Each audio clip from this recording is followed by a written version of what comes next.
Assalamualaikum warahmatullahi wabarakatuh. Bertemu lagi dengan saya, Bapak Muhammad Safa. Kita akan membahas mengenai peluang empirik. Apa itu peluang empirik? Oke, kita bahas.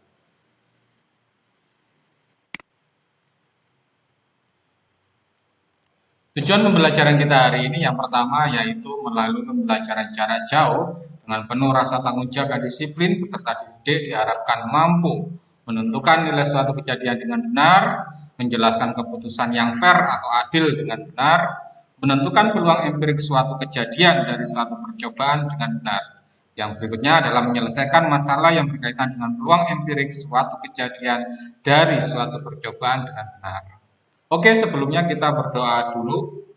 Raditu billahi robba wa bil islami dina wa bi muhammadin nabiyya wa rasula rabbi zidni ilma warzuqni fahma. Artinya kami ridha Allah Subhanahu wa taala sebagai Tuhanku, Islam sebagai agamaku, dan Nabi Muhammad sebagai nabi dan rasulku. Ya Allah, tambahkanlah kepadaku ilmu dan berikanlah aku pengertian yang baik. Oke, peluang itu sangat bermanfaat sekali dalam kehidupan kita sehari-hari. Contoh dari ilmu peluang ini diterapkan di bagian di mana? Salah satunya adalah ketika kita akan memprediksi hari ini hujan atau tidak, kelembapan, suhu. Biasanya kan kita lihat seperti itu di televisi atau di Twitter itu kan twitter.com atau apa itu ya, lupa saya websitenya itu kan ada, kita bisa besok hujan enggak sih, besok suhunya berapa sih.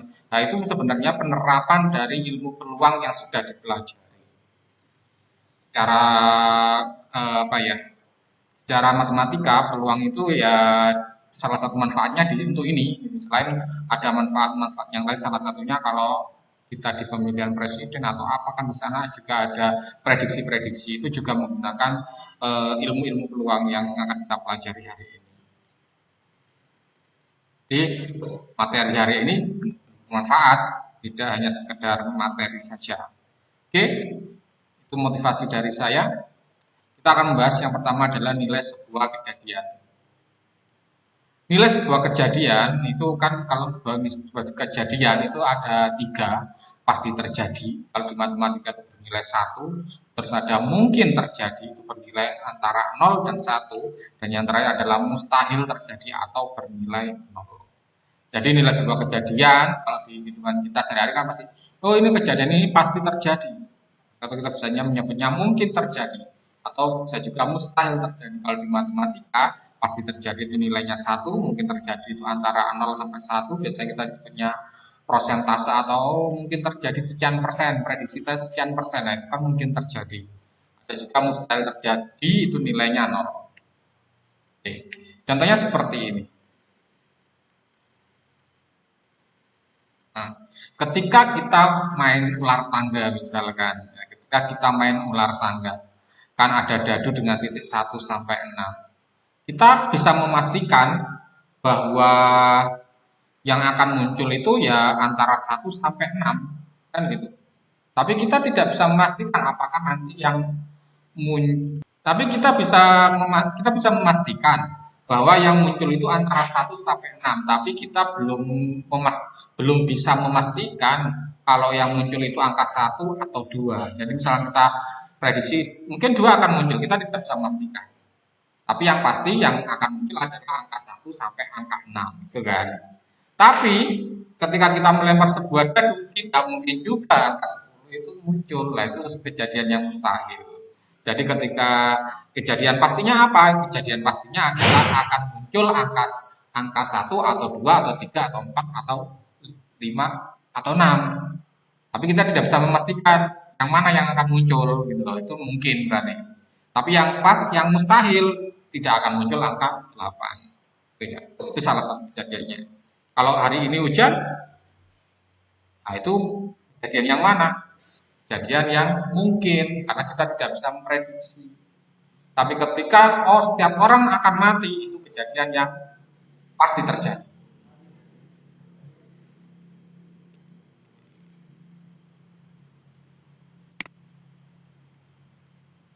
Keputusan yang fair atau yang adil itu bagaimana?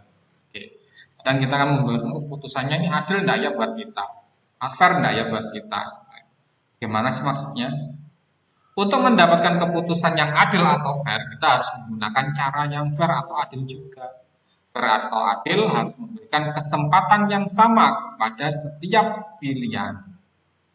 Oke, contohnya seperti ini. Nah, ini ada gambar anak naik ayunan. Ginny dan Jenny akan menaiki ayunan. Setelah berdiskusi, mereka sepakat untuk menaiki ayunan secara bergantian. Untuk menentukan siapa yang akan terlebih dahulu, ada beberapa pilihan yang akan mereka gunakan.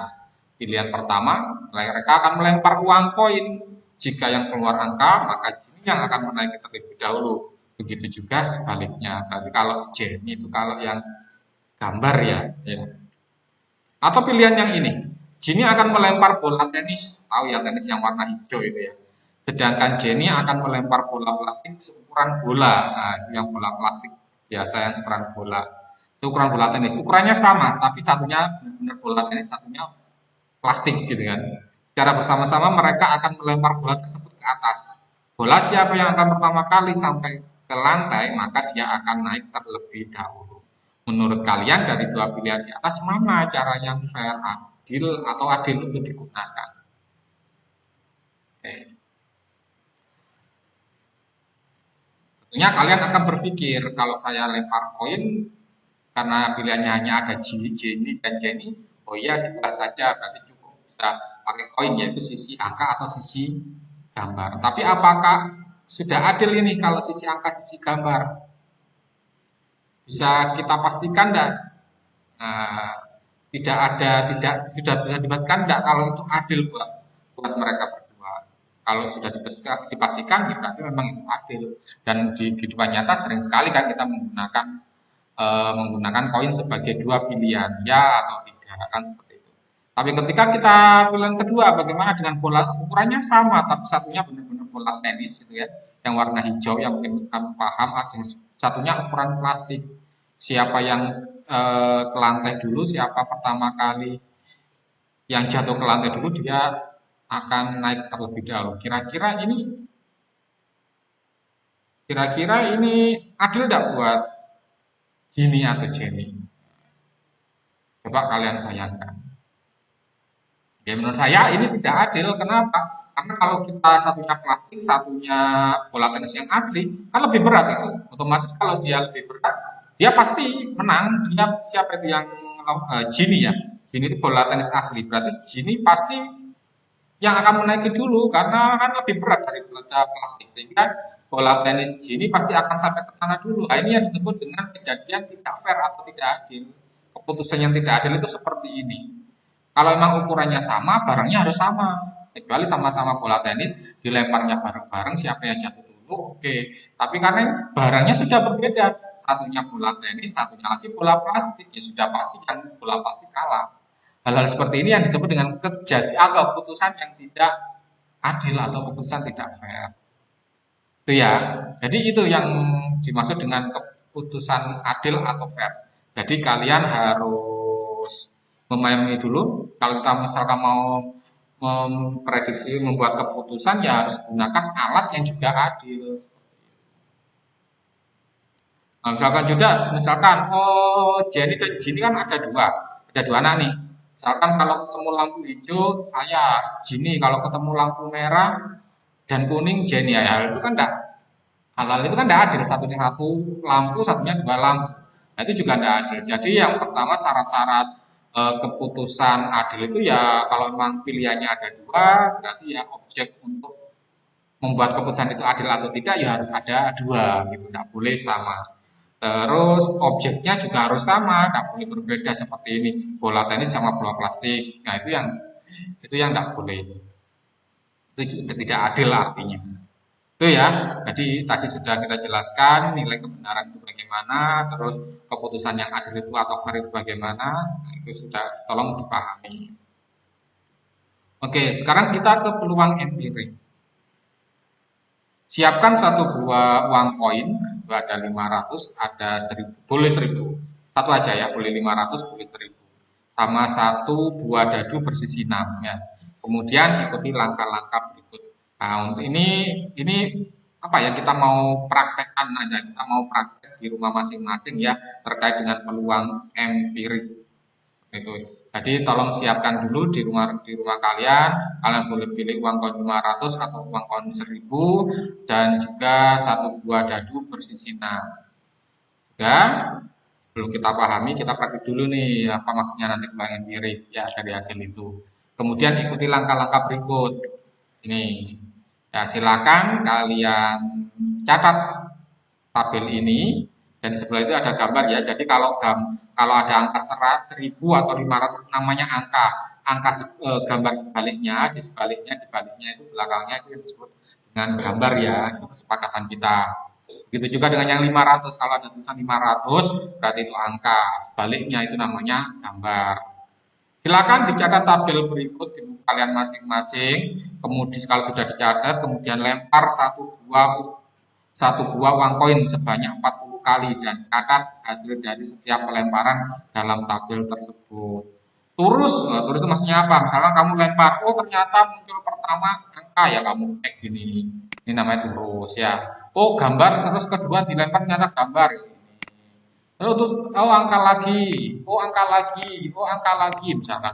Oh berarti berapa banyaknya? Ini berarti banyaknya ada 4. Kalau ini berarti ada banyaknya ada misalkan seperti ini ada 2 gitu ya. Itu kamu lakukan percobaan itu sampai 40 kali. Nah, setelah itu kamu cari nilai F per NP-nya. NP itu apa? Totalnya ini NP ini ya. F itu yang ini. Misalkan 4 per berapa, 2 per berapa gitu ya. Kamu catat. Oke, silakan bisa di screenshot ini atau langsung dicatat. Saya hitung sampai 5 ya, setelah saya ganti pindah slide. Oke, 1, 2, 3, 4, 5. Selanjutnya untuk yang dadu sama, kalian catat juga ini. Perintahnya sama, diturus juga, terus diturus banyaknya, terus dicari nilai F per NP-nya. Berapa kali dadunya dilempar? Dadunya dilempar sebanyak 60 kali. Hasilnya silahkan kalian catat di tabel ini. Oke, saya kasih waktu untuk screenshot. Saya hitung sampai 5. Setelah itu saya pindah slide. 1, 2, 3, 4, 5. Pada kolom keempat, pada kolom keempat hasil setelah kalian melakukan percobaan baik uang koin ataupun dadu ya, pada kolom keempat di mana kalian mencari F per NP itu hasil bagi antara frekuensi dengan banyaknya percobaan selanjutnya itulah yang disebut dengan peluang empirik atau frekuensi relatif. Jadi peluang empirik itu bisa juga disebut dengan frekuensi relatif. Artinya peluang empirik dapat kita peroleh setelah kita melakukan sebuah percobaan atau dapat dirumuskan sebagai berikut caranya. F relatif sama dengan P itu rumusnya ya. Ini rumusnya. Rumus untuk mencari nilai frekuensi relatif atau peluang empirik. Jadi rumusnya seperti ini.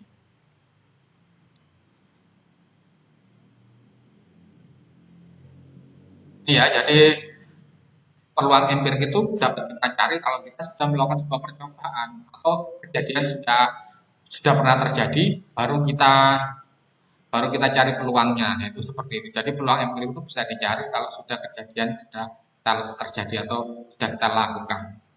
Harus percobaan ya. Yang penting kejadian sudah kita lakukan. Maka peluang empiriknya bisa kita cari. Oke, saya lanjutkan. Setelah selesai melakukan percobaan, silakan menghubungi 2 teman yang masih satu kelas dengan kalian. Kan punya nomor WA-nya atau nomor teleponnya ya. Setelah itu jawab soal berikut. Menurut kalian, apakah hasil dari kolom keempat percobaan kalian akan sama dengan kolom keempat hasil percobaan teman kalian? Jadi kamu suruh menghubungi temanmu yang satu kelas saja 2 orang gitu ya. Terus kamu cek kira-kira nilai kolom keempat yang F per NP tadi itu sama enggak dengan jawaban temanmu? Terus kamu jelaskan kalau sama, ya jelaskan kenapa sama. Kalau berbeda, ya jelaskan kenapa berbeda.